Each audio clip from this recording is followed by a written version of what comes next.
ಕಷ್ಟಪಟ್ಟು ಸಾಲ ಸೋಲ ಮಾಡಿ ಬೆಳೆದಂತಹ ಬೆಳೆನೇ ಸರ್ವನಾಶ ಆದರೆ ರೈತನ ಪರಿಸ್ಥಿತಿ ಏನು ಅನ್ನೋದನ್ನ ನ್ಯೂಸ್ 18 ಕನ್ನಡ ನಿರಂತರವಾಗಿ ಅಭಿಯಾನ ಮಾಡ್ತಾ ಇದೆ.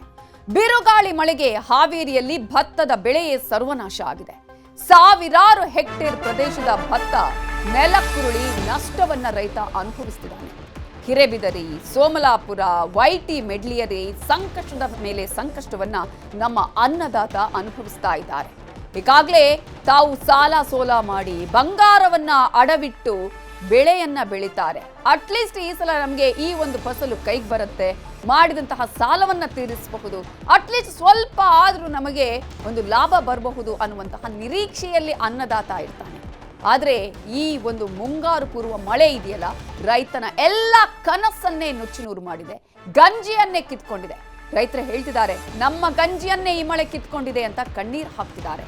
ಹೆಂಡತಿಯ ತಾಳಿಯನ್ನ ಅಡವಿಟ್ಟು ಭತ್ತವನ್ನ ಬೆಳೆದಿದ್ದೇವೆ ಅಂತ ಕಣ್ಣೀರು ಹಾಕ್ತಾ ಇದ್ದು ಹಾವೇರಿ ಜಿಲ್ಲೆ ರಾಣೆಬೆನ್ನೂರು ತಾಲೂಕಿನ ಗ್ರಾಮಗಳಲ್ಲಿ ರೈತ ತಲೆ ಮೇಲೆ ಕೈ ಹೊತ್ತು ಕೂರಬೇಕಾದ ಪರಿಸ್ಥಿತಿ ಇದೆ. 4 ಲಕ್ಷ ಆದಾಯದ ನಿರೀಕ್ಷೆಯಲ್ಲಿದ್ದಂತಹ ರೈತನಿಗೆ ಮುಂಗಾರು ಪೂರ್ವ ಮಳೆ, ಬೇಸಿಗೆ ಮಳೆ ದೊಡ್ಡ ಆಘಾತ ಕೊಟ್ಟಿದೆ. 2 ಎಕರೆ ಸೀಡ್ಸ್ ಭತ್ತಕ್ಕೆ 1,30,000 ರೂಪಾಯಿ ಖರ್ಚು ಮಾಡಿದ್ರು ರೈತ. ಹಿರೇಬಿದರಿಯ ಮಹೇಶಪ್ಪ ಚಳಗೇರಿ ಅನ್ನೋ ರೈತ ಕಣ್ಣೀರು ಹಾಕ್ತಿದ್ದಾರೆ. ಹೆಂಡತಿಯ ತಾಳಿ, ಚೈನ್ ಅನ್ನ, ಓಲೆಯನ್ನ ಅಡವಿಟ್ಟು ನಾನು ಬೆಳೆಯನ್ನ ಬೆಳೆದಿದ್ದೆ, ಆದ್ರೆ ಈಗ ನೋಡಿದ್ರೆ ಇಡೀ ಒಂದು ಬೆಳೆಯೇ ನಾಶ ಆಗಿ ಹೋಗಿದೆ ಅಂತ ಕಣ್ಣೀರು ಹಾಕ್ತಿದ್ದಾರೆ. ಬೆಳೆ ಹಾನಿ ಬಳಿಕ ಸ್ಥಳಕ್ಕೆ ಜಿಲ್ಲಾಧಿಕಾರಿ ಮತ್ತು ಶಾಸಕರು ಭೇಟಿ ಕೊಟ್ಟಿದ್ದಾರೆ. NDRF, SDRF ಮೂಲಕವಾಗಿ ಪರಿಹಾರದ ಭರವಸೆಯನ್ನ ಕೂಡ ಕೊಟ್ಟಿದ್ದಾರೆ. ಆದ್ರೆ ಈ ಪರಿಹಾರ ಇದೆಯಲ್ಲ, ಇದು ಖರ್ಚಿಗೂ ಸಾಲಲ್ಲ ಅಂತ ರೈತರು ಕಣ್ಣೀರನ್ನ ಹಾಕ್ತಾ ಇದ್ದಾರೆ. ಹಿರೇಬಿದರಿಯ ಮಹೇಶಪ್ಪ ಚಳಗೇರಿ ಅನ್ನೋ ರೈತನ ಪರಿಸ್ಥಿತಿ ಹೇಗಿದೆ ಅನ್ನೋದ್ರ ಬಗ್ಗೆ ನಮ್ಮ ರಿಪೋರ್ಟರ್ ನಾಗರಾಜ್ ಮಾಹಿತಿ ಕೊಟ್ಟಿದ್ದಾರೆ. ಸಾಲವನ್ನು ಮಾಡಿ ನಾ ಭತ್ತವನ್ನು ಬೆಳೆದೆ, ಆದರೆ ಭತ್ತ ಮಾತ್ರ ನನ್ನ ಕೈ ಹಿಡಿಲಿಲ್ಲ. ಸುಮಾರು 7 ಕ್ವಿಂಟಲ್ ಅಷ್ಟು ಭತ್ತ ಈಗ ಕಟಾವಾಗಿದೆ. ಭತ್ತ ಕೂಡ 7 ಕ್ವಿಂಟಲ್ ತೂಕ ಆಗಿದೆ.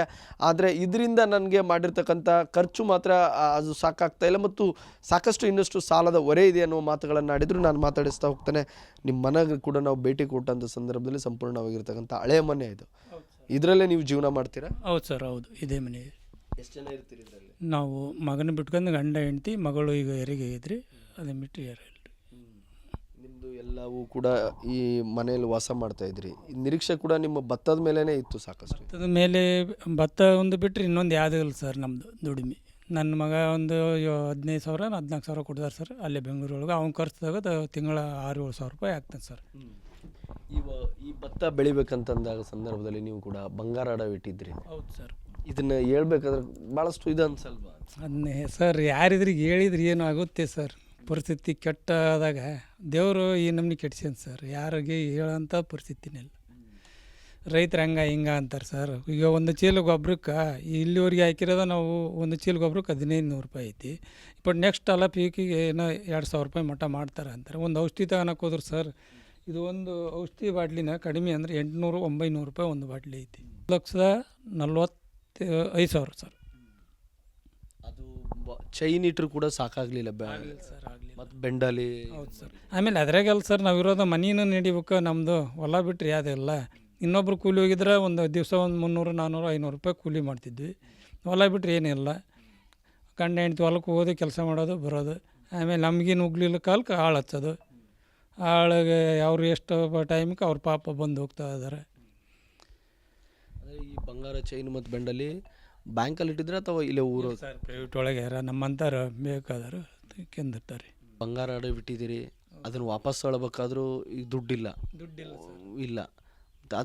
ಅದ್ರ ಬಗ್ಗೆ ಯಾವ ರೀತಿ ಚಿಂತನೆ ಸರ್? ಮತ್ತು ನೆಕ್ಸ್ಟ್ ಪೀಕ್ ಬೆಳಿಬೇಕು, ಅದು ಭೂಮಿ ತಾಯಿ ಕೊಟ್ಟರೆ ಮತ್ತೆ ಬಿಡಿಸ್ಕೊಳೋದು, ಇಲ್ಲದ್ರೆ ಹೆಂಗೆ ಇಂಟ್ರೆಸ್ಟ್ ಕಟ್ಕೊಂತ ಮತ್ತೆ ಹೆಂಗೆ ಮಾಡ್ಕೊಂತ ಹೋಗೋದು ಸರ್. ಸಾಲದ ಮೇಲೆ ಮತ್ತೊಂದು ಸಾಲ ಹೌದು ಸರ್. ಹೌದು ಸರ್. ಅದು ದನಗಳು ಅದಾವೆ ಸರ್, ಒಟ್ಟು ಹಾಲು ಹಿಂಡ್ತು ಮಂತೆ ನಡಿತೈತೆ. ಅವನ್ನ ಡೇರೆಗೆ ಹಾಕಿ ಮಂತೆ ನಡೆಸ್ತಾ ಇದಾವೆ ರೀ. ಒಂದು ಎಮ್ಮೆ, ಒಂದು ಆಕಳ, 4 ದನ ಅದಾವೆ ಸರ್, 2 ಹಿಂಡ್ತಾ ಅದಾವೆ, ಕರಿತಾ ಅದಾವೆ. ಅದರ ಮೇಲೆ ನಮ್ಮ ಜೀವನ ಮಾಡ್ತಾಯಿದೆ.